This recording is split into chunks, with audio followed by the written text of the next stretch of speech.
नमस्कार। आज मैं फिर आपके सामने अपराध की एक और घटना लेकर आया हूँ। आज के अपराध की घटना भी हालिया है, हाल फिलहाल की है। प्रदेश उत्तर प्रदेश और जिला गोरखपुर। हुआ कुछ यूं कि 3 अगस्त 2025 को शाम करीब 8 बजे थाना शाहपुर क्षेत्र के एक फोटो स्टूडियो, शाहपुर बाजार के एक फोटो स्टूडियो के सामने पहले एक पति पत्नी आपस में झगड़ा करते रहे, कहा सुनी हुई। फिर एक दूसरे को धक्का देने लगे।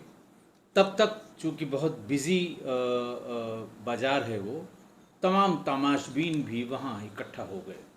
धक्का मुक्की के बीच पति ने अपने पैंट से एक कट्टा निकाला और पत्नी को 2 गोलियां मार दी। एक उसके सीने में लगी और एक उसके हाथ में लगी। पत्नी वहाँ गिर पड़ी। पति उस वहाँ से भागा नहीं कि गोली चलाकर भाग गया हो, वो अपनी पत्नी की उस लाश के पास बैठा रहा और कट्टा हाथ में लहराता रहा। लोगों की हिम्मत नहीं पड़ रही थी। इसी बीच में शाहपुर थाने के एसएचओ नीरज कुमार राय अपनी पूरी फोर्स के साथ मौके पर पहुंच गए। मौके से ही किसी ने कंट्रोल रूम यानी 112 नंबर को सूचना दे दी। थाने पर सूचना हुई और इंस्पेक्टर, शाम का वक्त था 8 बजे का, उस समय लगभग सारे इंस्पेक्टर्स और एसएचओ या थाना प्रभारी अपने अपने क्षेत्र में, चूँकि बाज़ार का टाइम होता है, अपने अपने क्षेत्र में गश्त में निकल जाते हैं। पास में ही कहीं थे। उन्होंने उसको ओवर पावर किया, गिरफ्तार कर लिया। फ़ौरन उस महिला को वहाँ से हॉस्पिटल भेजा, लेकिन हॉस्पिटल में महिला को मृत घोषित कर दिया गया। पुलिस ने जानने की कोशिश की कि आखिरकार लबे रोड, बीच सड़क और इतने लोगों के बीच में पति ने क्यों अपनी पत्नी को गोली मार दी। बहरहाल इसी बीच में पत्नी की यानी दोनों इस दंपति की 13 साल की बेटी मुक्ति थाने पर आई।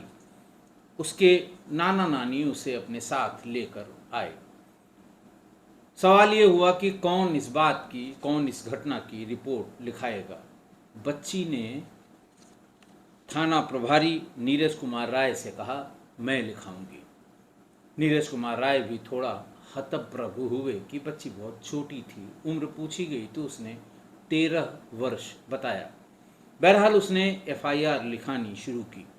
जिस समय वो एफआईआर लिखा रही थी, उस बच्ची से 10 कदम की दूरी पर ही उसका पिता लॉकअप में बंद था और अपनी बेटी की आवाज़ को और उसकी बात को सुन रहा था। लड़की ने एफआईआर लिखनी शुरू की और उसने कहा कि पापा की एक नहीं दो तीन लड़कियों से अफेयर थे और पापा जब भी घर में आते थे मेरी माताजी को बहुत मारते थे, मेरी मम्मी को बहुत मारते थे, उसको धमकाते थे। मैं भी उनके इस धमकाने और मारपीट करने की वजह से सहम जाती थी। वो कहते थे कि तुम मेरी ज़िंदगी से कब जाओगी, तुम मुझे छोड़ दो, तुम अपना काम देखो, मैं अपना काम देखूं। और फिर मेरे पापा ने ही मम्मी को मार डाला। ये बच्ची ने बहुत डिटेल में एक तहरीर लिखाई अपनी हैंडराइटिंग में। और जब वो तहरीर लिख रही थी तब भी, और वहाँ लोग जो थाने के मौजूद थे, इंस्पेक्टर यानी प्रभारी सहित, वो भी बहुत ताज्जुब में थे और ये समझ रहे थे कि बात कितनी गंभीर है। लड़की की बात लोगों के समझ में आ गई। तहरीर मिल गई, एफआईआर दर्ज कर ली गई। लॉकअप में ऑलरेडी वो उसका बच्ची का यानी मुक्ति का पिता विश्वकर्मा चौहान उसका नाम था, वो बंद था। माँ की मृत्यु हो चुकी थी। लाश पोस्टमार्टम के लिए पोस्टमार्टम हाउस भेजी जा चुकी थी। और ज़्यादा डिटेल पुलिस ने जब पूछनी शुरू की और पारिवारिक सदस्य भी तब तक बहुत आ गए, तो ये पता लगा कि विश्वकर्मा और ममता यानी मृतका जो महिला जिसको गोली मारी गई थी, वो विश्वकर्मा की पत्नी ममता थी। तो विश्वकर्मा चौहान और ममता की 2008 में अरेंज्ड मैरिज हुई थी। 15 साल तक उनकी शादीशुदा ज़िंदगी बहुत अच्छी चली। परिवार ने, पड़ोसियों ने, रिश्तेदारों ने कभी उनके बीच में किसी मनमुटाव या झगड़े की बात नहीं सुनी।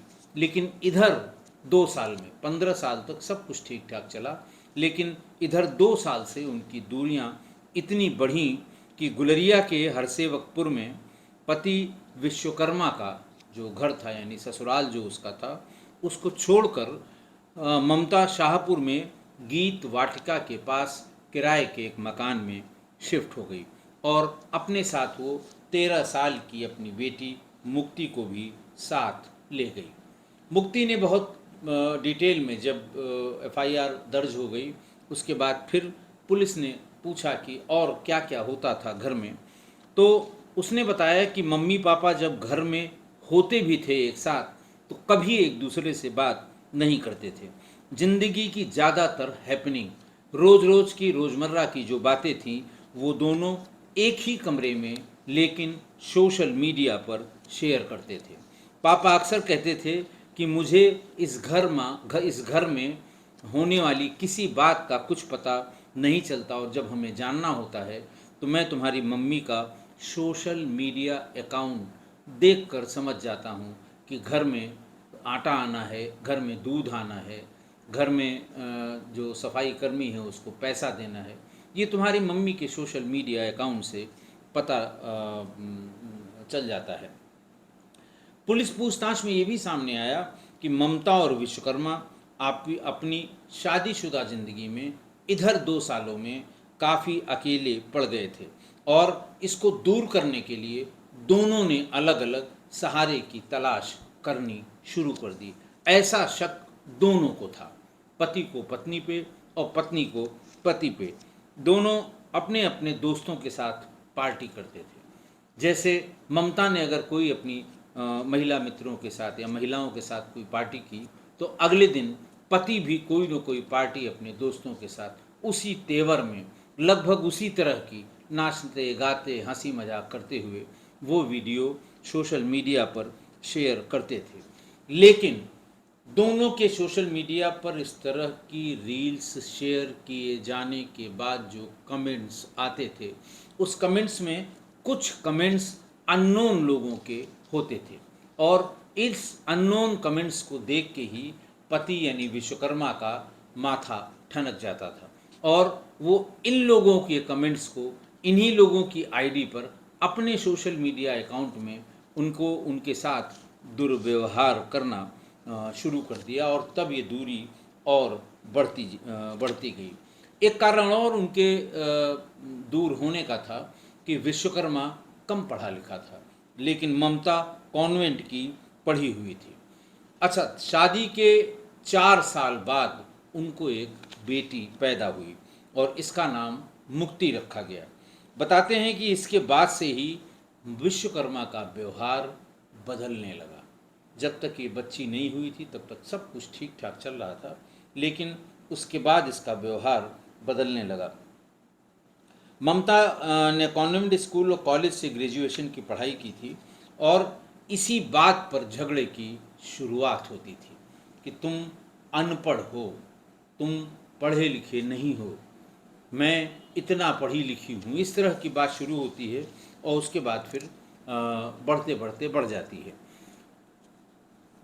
इसी बीच में विश्वकर्मा को पता लगा कि ममता जिम जाती है। इस बात को लेके विश्वकर्मा, ये सब 2 साल के डेवलपमेंट्स हैं, इसके पहले ऐसा कुछ नहीं था। उसको जब पता लगा कि जिम जाती है तो उसके शक का दायरा और बढ़ गया कि लड़की होकर, महिला होकर जिम जाती है, इसके पीछे कोई न कोई राज होगा। खैर, उसने भी जिम जाना शुरू कर दिया और जब उसे ये शंका होने लगी कि इसकी रील्स पर, इसके पोस्ट पर कुछ अजनबी लोगों के कमेंट होते हैं, तो उसने दिखाने के लिए कई लड़कियों से भी बात करनी शुरू की। बच्ची ने बताया कि कभी कभी घर में पत्नी की यानी माँ की मौजूदगी के बाद भी वो किसी न किसी लड़की से ऊंची आवाज़ में बात करते थे ताकि ममता उस बातचीत को सुन ले। मतलब ये कि दोनों एक दूसरे को नीचा दिखाने के लिए, दोनों एक दूसरे पर उनके चरित्र पर शंका करने के लिए और एक दूसरे को बुरा बताने के लिए सोशल मीडिया का सहारा लेने लगे। और विश्वकर्मा को ये हमेशा लगता था कि उसकी पत्नी का बाहर अफेयर है और इसलिए वो पत्नी से दूर होता गया, और पत्नी को ये लगता था कि उसके पति का कई लड़कियों से संबंध है, इसलिए वो भी अपने पति से दूर होती गई। 15 महीने पहले दोनों में खूब झगड़ा हुआ और इसके बाद दोनों अलग होने की बात करने लगे। 1 महीने तक ये रार चलती रही। ममता बैंक रोड पर एक प्राइवेट कंपनी में जॉब करती थी। उसने पति से ज़्यादा विवाद होने पर अलग रहने का फैसला किया। जब झगड़ा दोनों तरफ से ज़्यादा हो गया तो ये विवाद गुलरिया थाने तक पहुंच गया। इसके बाद दोनों परिवारों को बुलाकर मीडिएशन सेंटर में दोनों में आपस में बातचीत कराई गई, लेकिन बातचीत का कोई नतीजा नहीं निकला। विश्वकर्मा और ममता के रिश्ते की दरार खत्म करने की बड़ी कोशिश की मीडिएटर्स ने, परिवार वालों को भी बुलाया गया, लेकिन दोनों तैयार नहीं हुए। इसके बाद थाने पर ही उसी मीडिएशन में इस बात पर सहमति हुई कि दोनों अब अलग अलग रहेंगे। समझौते के आधार पर ही विश्वकर्मा ने ममता की शादी में ममता के घर से मिले दहेज के सारे सामान उसे वापस कर दिए। ममता का मायका लुधियाना में है, वहीं पर उसके 3 भाई और माँ रहते हैं, इसलिए ममता ने शाहपुर के पप्पू कटरा के पास ही एक किराए का मकान ले लिया, जहां वो अपनी बेटी के साथ रहने लगी। इसी बीच किसी ने ममता को ये समझा दिया कि कोर्ट केस तुम्हें कर देना चाहिए ताकि बच्ची की परवरिश के लिए पति से पैसा मिलने लगे। ममता ने कोर्ट में आवेदन किया। इसके बाद दोनों तरफ से तलाक के पेपर्स सबमिट हुए। बताया ये गया उस समय उनके दोनों के परिजनों ने बताया कि सिर्फ ममता की गवाही होनी थी दहेज तलाक के इस केस में। ममता की गवाही के बाद दोनों का तलाक हो जाता, लेकिन ममता ने गवाही के लिए कोर्ट में जाने से मना कर दिया। उसने कहा पहले ये जो मेंटेनेंस का हमारा मुकदमा है, पहले ये राजी हों कि बच्ची की परवरिश के लिए हमें इतना पैसा देंगे, तभी हम तलाक के लिए राजी होंगे और तभी हम कोर्ट में जाके तलाक से संबंधित अपनी गवाही देंगे। इस सब बात से विश्वकर्मा परेशान था और उसे जल्दी थी कि जल्दी से जल्दी हमारा तलाक हो जाए, और इसके लिए वो बार बार ममता के भाइयों के पास लुधियाना कॉल करता था। उनसे कहता था कि ममता जानबूझकर केस को आगे बढ़ा रही है, बार बार कहने पर भी गवाही देने नहीं आ रही है। दहेज का सामान भी मैंने एक एक सामान बाकायदा लिस्ट बनाकर वापस कर दिया है, और अब वो मेंटेनेंस के लिए ज़्यादा पैसे की डिमांड कर रही है, जो बात सही नहीं है। ये शिकायत विश्वकर्मा ने ममता के भाइयों को जो लुधियाना में रहते थे उनसे की। खैर ये आपस में झगड़ा चलता रहा। वो दहेज को फाइनलाइज करने के लिए, गवाही देने के लिए कोर्ट में जा नहीं रही थी, और इधर विश्वकर्मा मेंटेनेंस के लिए एक भी पैसा देने को राजी नहीं हो रहा था। शाहपुर में ममता के किराए के मकान में कई बार विश्वकर्मा गया, और जब जाता था तो झगड़ा होता था। बात वहीं पर आकर खराब हो जाती थी कि तुम मेंटेनेंस का पैसा दो कोर्ट में, हम तुमसे तलाक ले लेंगे। लेकिन हर बार झगड़े से आज ही जाकर ममता के कहने पर कुछ लड़कों ने विश्वकर्मा की, जब वो उससे मिलने आया था, बुरी तरह से पिटाई कर दी। फिर बाद में वो शाहपुर में ही घोसीपुर, जब उस घर में ज़्यादा झगड़ा हो गया तो वो शाहपुर में ही घोसीपुरवा में रहने लगी। वहीं विश्वकर्मा परेशान होकर उसे ढूंढने लगा कि अब वो कहाँ रह रही है। वो हर हाल में अब ममता से छुटकारा पाना चाहता था और एक पैसा देना भी नहीं चाहता वो तो मेंटेनेंस का पैसा दाखिल करके और म्यूचुअल इनका डाइवोर्स हो जाता, वो अपने रास्ते, लेकिन वो एक पैसा देना नहीं चाहता था। इस बीच में उसने अपने एक रिश्तेदार से एक तमंचा यानी कट्टा भी खरीद लिया, और जिस दिन से उसके पास कट्टा आया उसी दिन से वो ममता के पीछे लग गया। 3 सितंबर को जब वो पीछा करते करते जब वो अपने ऑफिस में जहाँ वो काम करती थी वहाँ से लौटी और एक स्टूडियो में अपनी पासपोर्ट साइज़ की फ़ोटो किसी आवेदन में या ऑफिस के किसी फॉर्म में लगाने के लिए खिंचवाने गई और बाहर जैसे ही निकली ये बाहर उसका इंतज़ार कर रहा था और पहले उसने झगड़ा शुरू किया, दोनों एक दूसरे से झगड़ते रहे, फिर धक्का मुक्की करने लगे और फिर फाइनली उसने कट्टा निकाल कर उसे गोली मार दी। ये रात करीब 8 बजे की बात होगी। सड़क पर भीड़ भाड़ थी, लोग तमाशा देखते रहे, कोई आगे बढ़ने की हिम्मत नहीं जुटा पाया। जब झगड़ा हो रहा था तब भी गोली चलने के पहले अगर उस समय किसी ने इंटरवीन किया होता तो शायद ये हत्या न हुई होती। लेकिन स्टूडियो वाले ने अपना जो सीसीटीवी लगा रखा था अपनी दुकान के बाहर, उसमें पूरी घटना कैद हो गई, जिसका डीवीआर पुलिस ने अपने कब्जे में ले लिया और उसका विवेचना में इस्तेमाल करेगी। इस बीच में उसकी पत्नी जब ये झगड़ा कर रही थी तो उसने बताया कि इसने यानी विश्वकर्मा ने अपने हिस्से की ज़मीन बेच दी है और उसके 35 लाख रुपए उसे मिले हैं, वो इसने अकाउंट में जमा कर दिए हैं।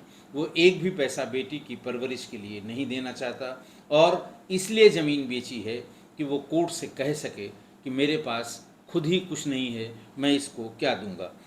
और वो विश्वकर्मा इस बात के लिए बराबर दबाव देता रहा कि तुम जल्दी से तलाक ले लो। विश्वकर्मा के पिता नुखई अपने रिश्तेदारों के पास बहू को अंतिम बार देखने अपने रिश्तेदारों के साथ बहू को अंतिम बार देखने पोस्टमार्टम हाउस में गए थे। वो कोने में बैठकर काफ़ी देर तक रोते रहे और कहते थे कि मेरे बेटे ने मेरा पूरा परिवार बर्बाद कर लिया है।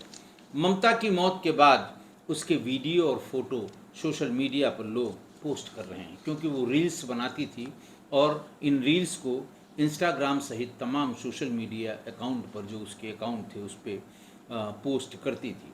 ममता दरअसल स्ट्रगल कर रही थी, जॉब करके बेटी की पढ़ाई और उसका शौक हर हाल में पूरा करती थी और अपने खुशी के सारे पल बच्ची के साथ जब वो कभी कहीं जाती थी, कभी उसको पार्क लेके जाती थी, तो बच्ची के साथ जो उसकी खुशी होती थी उसके सारे पल वो सोशल मीडिया पर ज़रूर शेयर करती थी।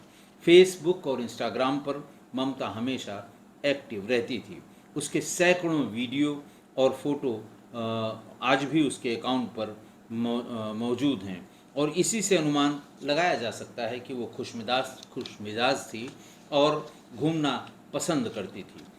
इसके बाद जब दोपहर में बीआरडी मेडिकल कॉलेज में पोस्टमार्टम कराया गया तो शाम करीब 4 बजे पुलिस ने परिजनों को यानी ममता के घर वालों को, ससुराल वालों को नहीं, घर वालों को उसका शव सौंप दिया। लुधियाना से उसके भाई इत्यादि आ गए थे और वो उसकी शव को खजनी लेकर रवाना हो गए और वहीं पर यानी मायके में ही ममता का अंतिम संस्कार किया गया। शाहपुर पुलिस ने पत्नी की हत्या के आरोपी विश्वकर्मा चौहान के पास से वो तमंचा बरामद कर लिया था उसी समय जिससे उसने अपनी पत्नी की हत्या की थी। पुलिस उसके साथ गुलरिया के हरसेवकपुर नंबर 2 में जहां वो रहता था, पुलिस वहां भी गई। वहां से शाहपुर पुलिस ने कुछ कागजात अपने कब्जे में लिए हैं। पुलिस ने विश्वकर्मा को कोर्ट में पेश किया जहां से उसे जेल भेज दिया गया। बात जो अल्टीमेटली छन कर आई कि इन दोनों में तलाक, बिल्कुल एक गवाही का अंतर था। एक दिन ममता को कोर्ट में पेश होना था, गवाही देना था और ये तलाक हो जाता, लेकिन दोनों की जिद अपनी अपनी जगह थी। उसका ये कहना था कि मैं गवाही तभी दूंगी जब मेंटेनेंस के लिए यानी परवरिश के लिए विश्वकर्मा उसे हर महीने का पैसा देगा कोर्ट के ऑर्डर से, और विश्वकर्मा का कहना था कि मेरी हार्ड अर्नड मनी में मैं एक नया पैसा इसको नहीं दूंगा। और फिर वही पीछा छुड़ाने वाली बात उसने सोचनी शुरू कर दी। कट्टा अपने एक रिश्तेदार के माध्यम से खरीदवाया, पीछा करने लगा और उस दिन स्टूडियो में मुलाकात हो गई और फिर वहीं पर उसने गोली मारकर उसकी हत्या कर दी। आज की घटना देखिए, पति पत्नी के बीच ऐसी मिसअंडरस्टैंडिंग हुई। शुरुआती दिनों में कोई तनाव नहीं था, 15 साल तक दोनों की ज़िंदगी बहुत अच्छी साफ सुथरी चली, लेकिन फिर मिसअंडरस्टैंडिंग शुरू हुई पत्नी का सोशल मीडिया पर बहुत ज़्यादा एक्टिव होना, पोस्ट करना और पोस्ट पर अननोन लोगों के कमेंट आना, इससे उसके मन में एक खटका कहते हैं, एक शंका पैदा हो गई। और उससे भी दुखद ये कि इस हत्या में, मतलब माँ की हत्या में 13 साल की बेटी ने अपने पिता के खिलाफ हत्या की एफआईआर दर्ज कराई। बहुत ही दुखद है ये, इससे दुखद कुछ नहीं हो सकता है। पत्नी कॉन्वेंट एजुकेटेड थी, पति ज़्यादा पढ़ा लिखा नहीं था और पत्नी सोशल मीडिया पर बहुत एक्टिव थी, रील्स बनाती थी, पोस्ट करती थी और उसकी रील्स और सारे कमेंट्स उसका पति देखता था। वही मैंने बताया कि अनजान लोगों के कमेंट्स आने पर उसको ये शंका हो गई कि इसका कोई न कोई चक्कर बाहर किसी न किसी से है, और फिर वो इसका जवाब देने के लिए वो अपने सोशल मीडिया अकाउंट पर ऐसे जो अननोन आईडी वाले कमेंट आते थे उनको वो ट्रोल करता था, उनको जवाब देता था, उनको भला बुरा कहता था और भद्दे कमेंट करना शुरू कर दिया। पत्नी ने भी इसका जवाब सोशल मीडिया पर ही देना शुरू कर दिया और ये नौबत यहाँ तक पहुँच गई कि एक कमरे में एक छत के नीचे दोनों आपस में कभी बात नहीं करते थे। पिछले 4-5 महीने से जो कुछ भी बात करनी होती थी वो सोशल मीडिया के जरिए ही उनकी बात हुआ करती थी, जैसा बेटी ने अपने बयान में बताया था। खैर, ये बात बिगड़ते बिगड़ते इतनी बिगड़ गई कि पत्नी को अलग मकान लेकर किराए पर रहना पड़ा। थाने पर पंचायत हुई, तमाम मीडिएशन की कोशिश की गई और मेंटेनेंस का पैसा दिलाए जाने तक गवाही न देने की बात ममता करती रही और विश्वकर्मा का कहना था कि मैं एक नया पैसा मेंटेनेंस के नाम पर नहीं दूंगा, चाहे जो हो जाए, ये तलाक ले या न ले। लेकिन फिर भी वो चाहता था कि जल्दी इससे पीछा छूट जाए, अगर तलाक हो जाए तो हमारा पीछा छूट जाएगा। दोनों तरफ से मुकदमे दाखिल हुए। विश्वकर्मा की तरफ से तलाक का मुकदमा दाखिल हुआ और ममता की तरफ से मेंटेनेंस का यानी परवरिश का मुकदमा दाखिल किया गया। दोनों बराबर बराबर चलते रहे, दोनों तरफ से जिद थी। उसका कहना था हम पैसा नहीं देंगे, इसका कहना था हम गवाही नहीं देंगे कि तलाक हो जाए। बस तभी पति को लगा कि अब ये बात ऐसे नहीं बनेगी और इससे पीछा छुड़ाना बहुत ज़रूरी है और उसने उसकी एक तरकीब निकाली, कट्टा खरीदा और बीच सड़क पर पत्नी की हत्या कर दी। अब आप सोचिए कि अगर इस 13 साल की बच्ची जो इस मुकदमे की वादी है इसकी गवाही हो गई और बच्ची ने बिना किसी बाहरी दबाव के जो कुछ वो एफआईआर लिखाते समय थाने पर कह रही थी, कहीं ये बात उसने एज सच कोर्ट में कह दी, तो आप ये मान कर चलिए, लिख लीजिए, इसमें सज़ा होना तय है। सीसीटीवी फुटेज पूरा घटनाक्रम बता देगा, क्यों हत्या हुई इसके बारे में ये बच्ची बताएगी कि घर पे क्या क्या क्या क्या क्या होता था जिसकी वजह से ये हत्या हुई। और ये दोनों चीज़ें जब कड़ी से कड़ी मिल जाएगी तो, और बच्ची चूँकि नाबालिग है, हम कहते हैं अगर 3 साल 4 साल बाद भी ट्रायल शुरू हुआ तो उस समय भी ये 16-17 साल की ही होगी और तब नाबालिग की गवाही बहुत अहम मानी जाएगी। अब आप सोचिए क्या हो गया इस समाज को, समाज ये कहाँ से कहाँ चला गया है। प्रदीप जी का एक बहुत पुराना गाना है, प्रदीप जी का लिखा हुआ, वही लीजेंडरी प्रदीप जी, कि देख तेरे संसार की हालत क्या हो गई भगवान, कितना बदल गया इंसान, कितना बदल गया इंसान। आशा है आप मेरी इस बात से सहमत होंगे। आज के लिए इतना ही, बहुत बहुत धन्यवाद।